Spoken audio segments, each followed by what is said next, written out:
Ok, página 89. Aqui embaixo tem a palavra guerras. E nós estamos querendo entender a igreja no século XX. Já vimos várias coisas que aconteciam no século XIX.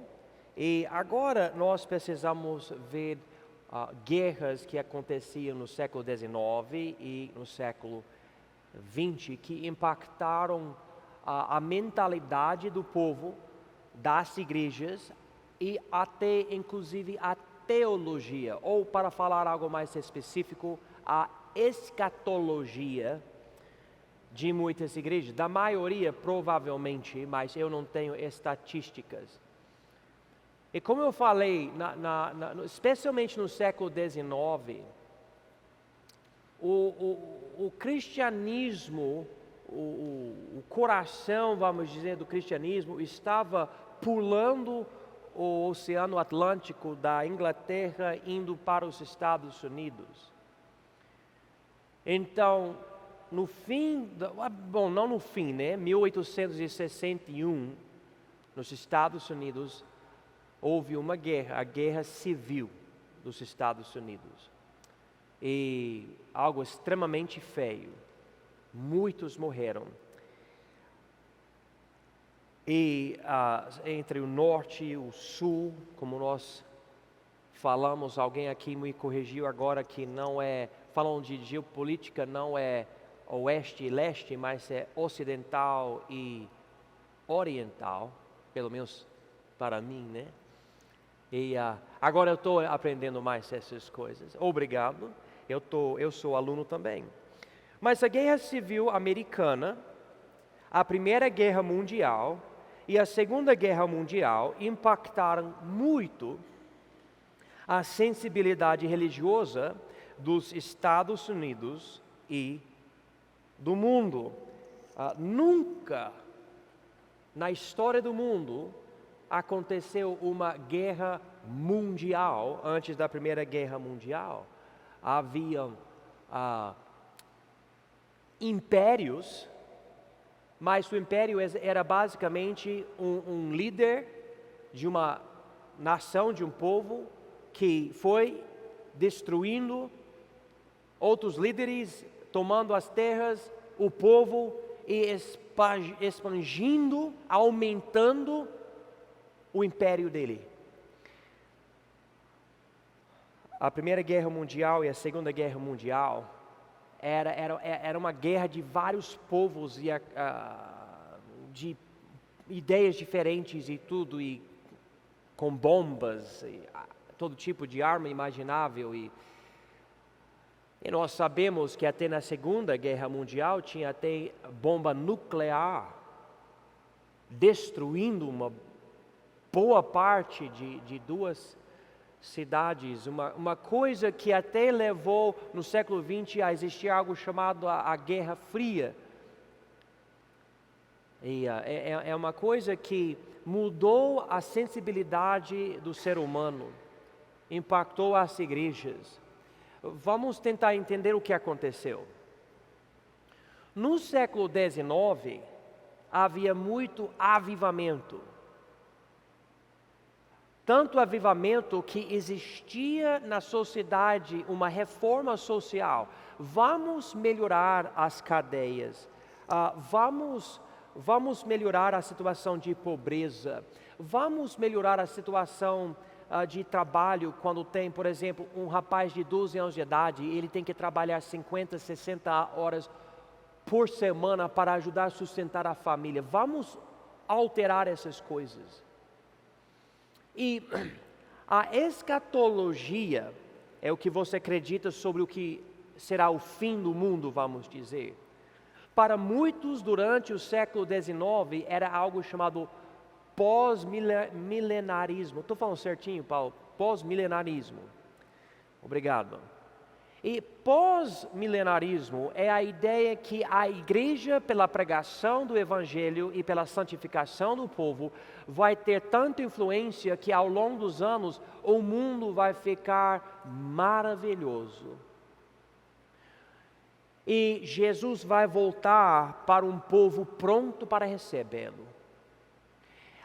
O livro de Apocalipse, então, foi interpretado de uma forma alegórica.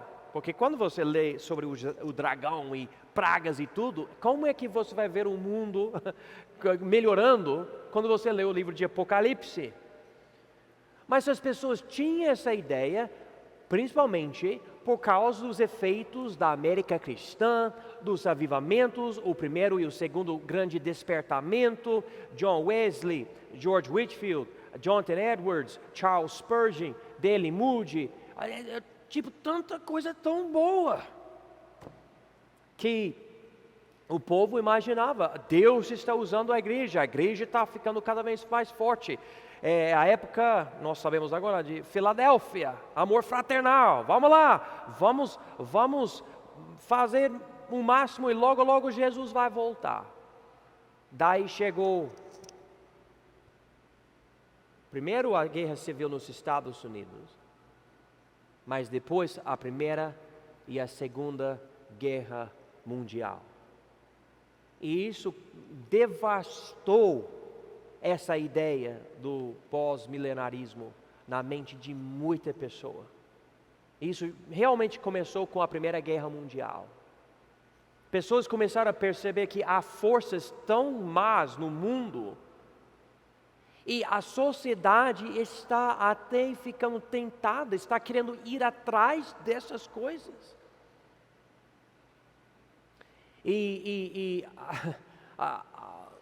As igrejas que queriam manter a verdade começaram a ler o livro de Apocalipse e falaram, olha, se você estudar e entender ou acreditar no livro de Apocalipse de uma forma mais literal e não alegórica, então você vai ver como combina muito bem com o que nós estamos enxergando no século 20. E daí surgiu pré-milenarismo, que Deus vai resgatar a igreja antes dessa tribulação de 7 anos. E essa ideia de interpretar o livro de Apocalipse de uma forma mais literal se tornou uma das coisas principais para muitos fundamentalistas no século 20. Que interessante, porque a ideia era bem diferente no século 19. Então, a Guerra Civil Americana, a Primeira Guerra Mundial e a Segunda Guerra Mundial impactaram muito a sensibilidade religiosa dos Estados Unidos e do mundo. As pessoas reconheceram, número 1, a fragilidade do mundo e da vida, causando muitos a experimentarem com drogas e álcool para escapar à dor. E isso realmente aconteceu. Muita pessoa, não vendo esperança para a sociedade, as coisas estão piorando e indo para esses vícios. Número 2, as pessoas reconhecerem a interpretação literal do livro de Apocalipse, pré-milenismo ou pré-milenarismo, como algo que faz sentido diante do caos das guerras mundiais, ao invés da interpretação alegórica pós-milenismo, que espera que o mundo melhore por meio das reformas sociais do século XIX. Agora, estudando a história da igreja, nós concordamos com os grandes homens de Deus e a escatologia do século XIX, ou nós concordamos com os grandes teólogos do século XX que são pré-milenistas ou pré-milenaristas. E quanto a mim e quanto às igrejas batistas independentes, tipicamente nós somos pré, não pós, mas pré. Para nós, Jesus, por exemplo, quando ele veio a primeira vez, ele cumpriu profecias de uma forma literal. Ele nasceu em Belém, é isso que a Bíblia fala. Nasceu de uma virgem, é isso que aconteceu. Então, por que nós vamos agora interpretar o livro de Apocalipse de uma forma alegórica? Não faz sentido. Fazia sentido na época porque o livro de Apocalipse fala sobre algo global, fala, por exemplo, as duas testemunhas morrendo e todo mundo vendo as duas testemunhas, por todo mundo vendo eles mortos por dias. No século XIX, antes de todas as invenções que nós conhecemos hoje pela internet, satélite e tudo, como é que só uma forma alegórica para interpretar? Mas para nós hoje, isso não é difícil imaginar alguém na África, alguém na Ásia, alguém na América do Norte, alguém na América do Sul, vendo duas pessoas mortas. TikTok, gente, tipo, todo mundo vê na hora, não é verdade? Então, agora, literal, não soa tão estranho.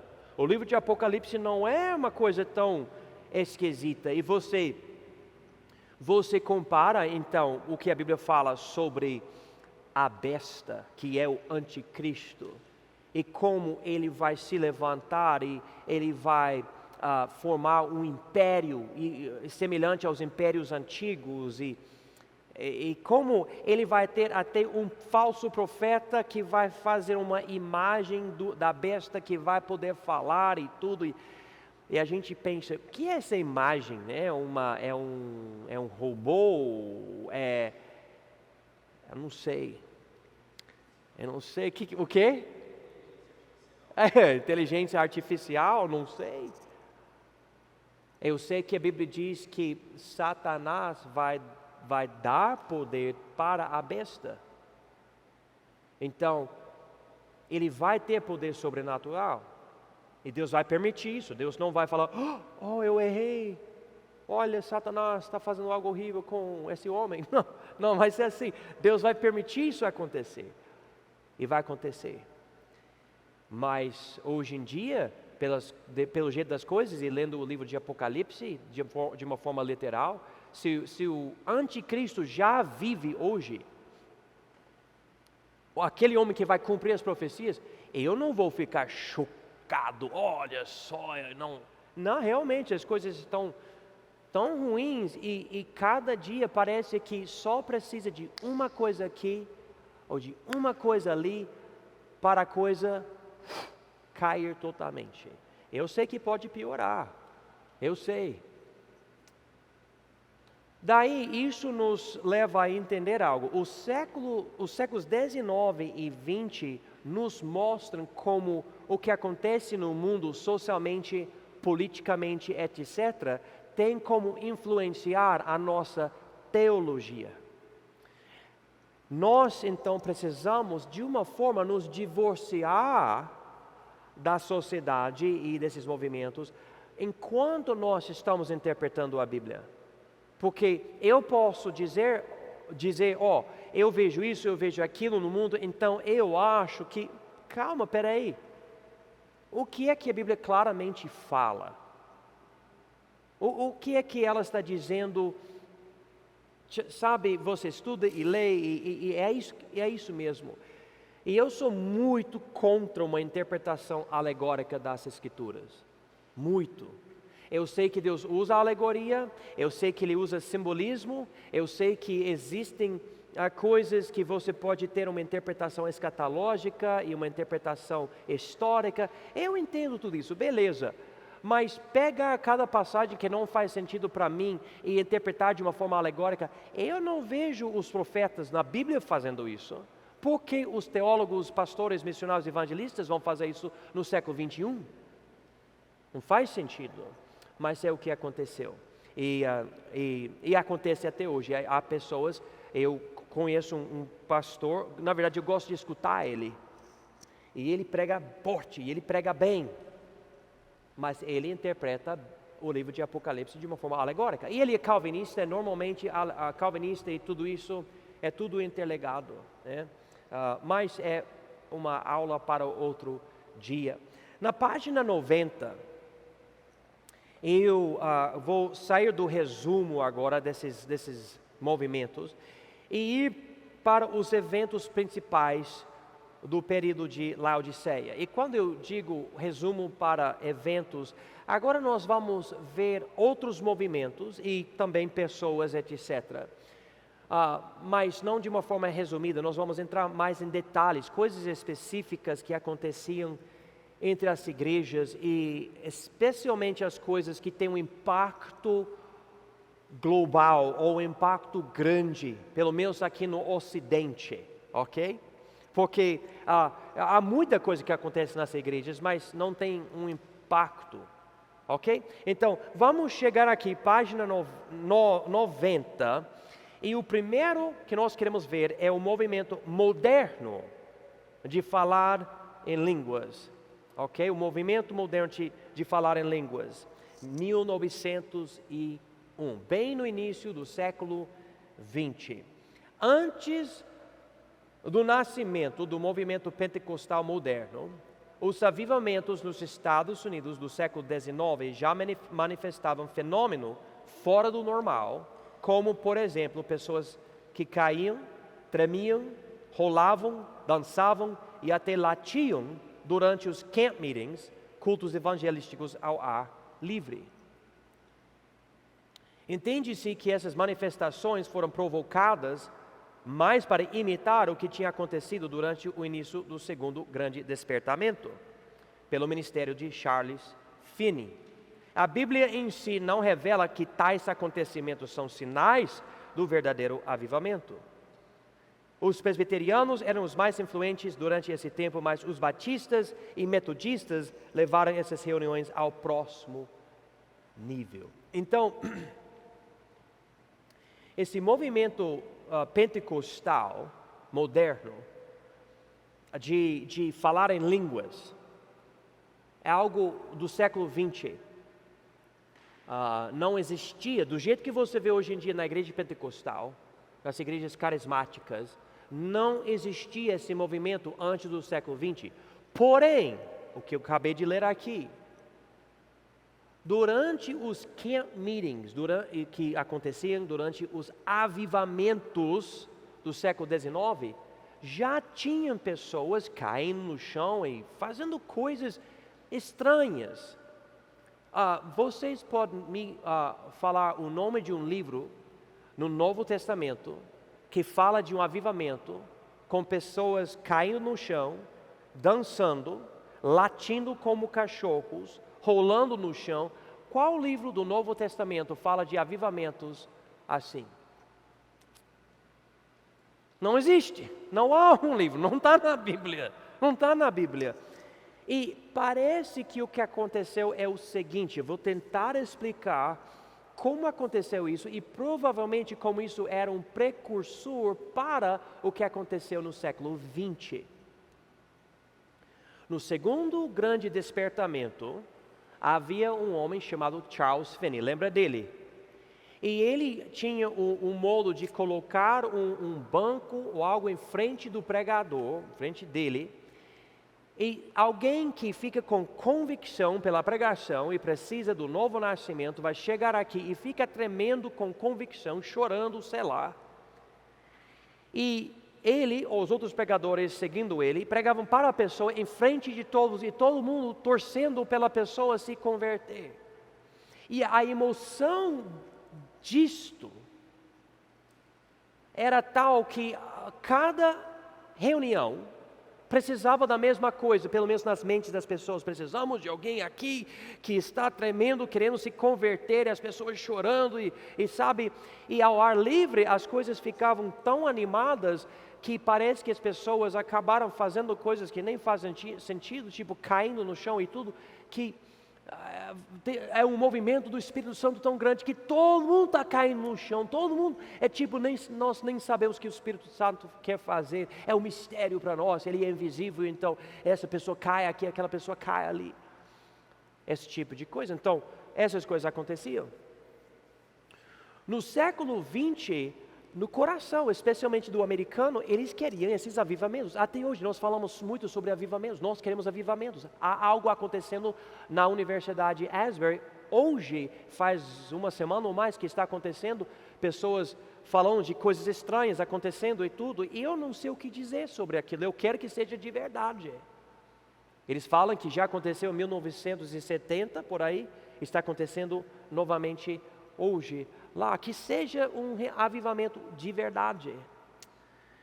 Mas, de qualquer forma, existe no coração, nas veias, um desejo de ver algo, uma manifestação do Espírito Santo na igreja, algo que o olho humano consegue ver e falar, olha, eu sei que Deus está no culto hoje à noite, olha como Ele está operando, esse tipo de coisa. Então, note aqui, letra B, Charles Parham nasceu em 1873, morreu em 1922.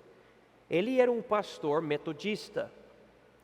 E ele chegou a crer que Deus restauraria o dom de falar em línguas. Note aqui, restauraria, ou seja, ninguém estava falando em línguas nas igrejas. Não havia igreja pentecostal ou carismática.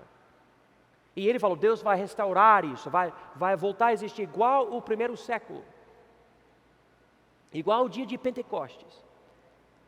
Então, ele falou, isso vai acontecer. E olha aqui, o dom de falar em línguas conhecidas para evangelizar povos não alcançados. Então, ele pensou, Deus deu o dom de falar em línguas que pessoas já conhecem para poder evangelizar. Então, Deus vai dar chinês, espanhol, português, inglês, para você poder falar na língua do outro, para o outro poder ouvir o evangelho e ser salvo. Beleza? O ministério dele influenciou duas pessoas bem importantes no movimento pentecostal moderno, Agnes Osman e William J. Seymour, ok? Nomes importantes se você quiser entender a origem desse movimento. E nós vamos ver mais para frente William Seymour, mas primeiro vamos ver esse Agnes Osman, que nasceu em 1870 e morreu em 1937. Ela falou em línguas em 1901, em Topeka, Kansas. Kansas é um estado americano. E quando essa mulher, eu acho que ela tinha uns 30 anos de idade na época, quando ela falou em línguas, isso deu o início para o movimento pentecostal moderno que existe hoje, que é o movimento mais forte no Brasil hoje, sem sombra de dúvida. Começou com essa mulher, quando ela falou em línguas, influenciada por esse metodista, Charles Parham. Osman, essa mulher, pediu para alguém, talvez Parham, impor as mãos nela para ela receber o dom do Espírito Santo. Segundo a história, porque eu não estava presente, uma auréola apareceu por volta do rosto dela e ela começou a falar em chinês. Em chinês. Ok? É uma língua conhecida, de acordo com a teologia dele, isso, ok, tá bom. Não muito tempo depois, Osman e 34 outros começaram a falar em línguas desconhecidas. Então agora, línguas que ninguém conhece, pelo menos segundo a história. E essa mulher, a própria Osman, chegou à conclusão, mais tarde, porém, que não era para todo mundo batizado pelo Espírito Santo falar em línguas. Então, no início, eles tinham a ideia que o batismo do Espírito Santo tem que ter a manifestação de falar em línguas. Ela falou em línguas, pelo menos segundo a história, inclusive uma língua conhecida, chinês. Mais para frente, discordando acho que do Charles Parham mesmo, o líder, ela falou, não, mas eu não acredito que todo mundo batizado pelo Espírito Santo tem que falar em línguas. Então ela mudou a teologia dela, mas nunca negou que ela falou em línguas. E alguém pode me perguntar, ela falou em chinês? E eu não sei, eu não estava lá, eu não posso dizer para vocês se ela falou ou não falou. Deus consegue dar o dom de falar a língua do outro? Ele consegue. Eu não nego isso. Deus é muito capaz. O que me preocupa é como, de repente, um monte de pessoas começaram a falar em línguas desconhecidas. Porque uma boa interpretação de Atos 2 e de 1 Coríntios 14 não permite de jeito nenhum uma manifestação de um monte de gente falando coisa que ninguém entende. Especificamente, segundo 1 Coríntios 14, é para edificar, e Paulo diz, isto não edifica ninguém. Ele fala, é melhor eu falar 5 palavras em uma língua conhecida do que mil palavras que ninguém entende. Então, se um monte de gente começa a falar um monte de blá blá blá blá, e dizendo que é de Deus, nós temos um problema, porque Deus não é a favor da confusão. Inclusive em 1 Coríntios 14 ele fala, se alguém não salvo, um descrente, entrar no culto e ver você e a sua igreja falando em línguas assim, vai dizer que vocês são bárbaros, vocês são loucos. Isso não é bom. Mas de qualquer forma, querendo aceitar que realmente aconteceu algo ou não, essa mulher é a mulher que deu o início para essa ideia de poder falar em línguas como o sinal de ser batizado pelo Espírito Santo.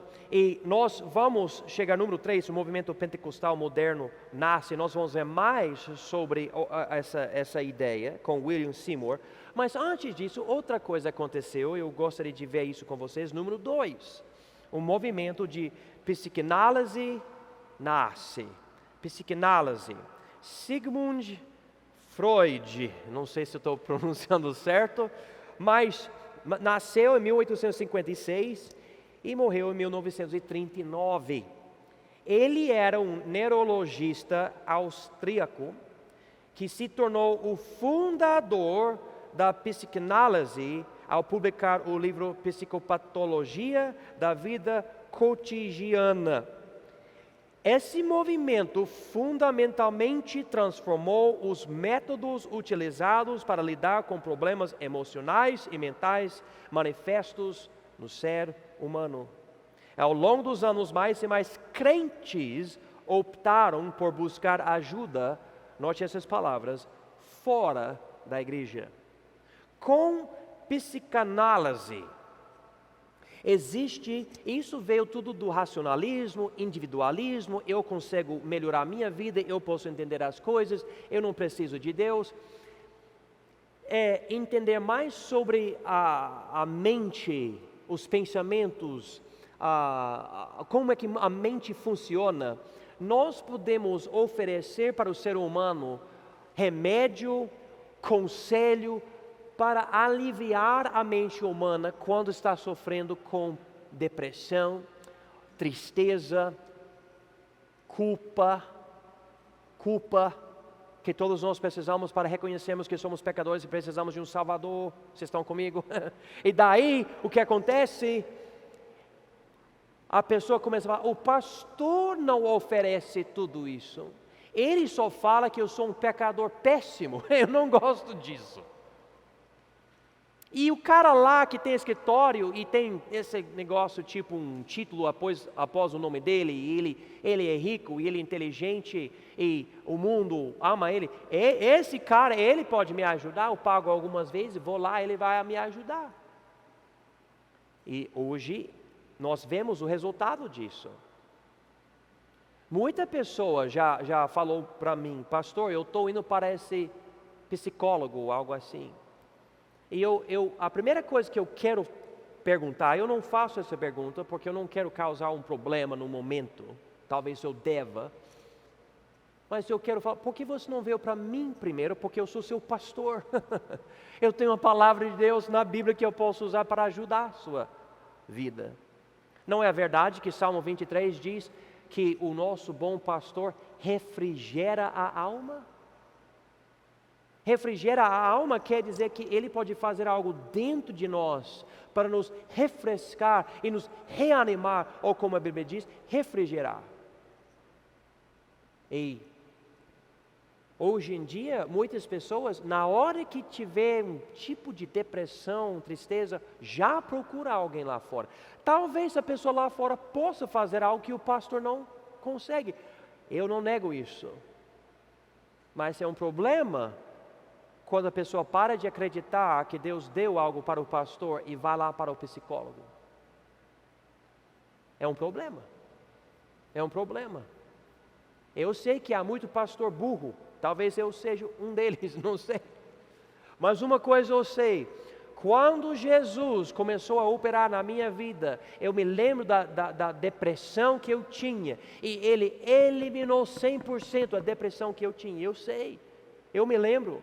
É difícil eu falar para vocês o que eu passava. E você entender. Talvez alguns aqui entendem. Mas eu me lembro de 2 anos de extremo sofrimento mental. Tentando entender se Deus existe. Era horrível. E eu não quero nem voltar mentalmente para certos pensamentos que eu tinha. Era horrível. E a única coisa que me deu vitória era Jesus Cristo. E era a verdade que Ele dá na Bíblia. Era tipo receber a verdade e poder confiar nele. E eliminou toda aquela depressão, todo aquele medo que eu tinha sobre a vida. E me deu uma base tão boa que deu para eu não somente me levantar, Ele me levantou, mas levantar os outros, ajudar os outros. E agora, sabe, há certos pensamentos, certas tristezas, certas depressões que eu tinha, que parecem tão distantes agora, tão longe de mim. E tudo isso através de Jesus. E deixe-me tentar explicar algo para vocês. Novamente, eu não estou falando que não existe lugar para psicólogo, psiquiatra. Eu não estou falando isso. Por favor, não me entenda de uma forma errada. Mas se você, por exemplo, tem depressão por causa de culpa, a culpa vem porque você pecou. E a solução não é remédio, a solução é redenção em Jesus Cristo. Há uma grande diferença. Se eu passar para você um remédio, eu posso tratar o sintoma e até enganar você. E você falar, ei, eu estou bem agora.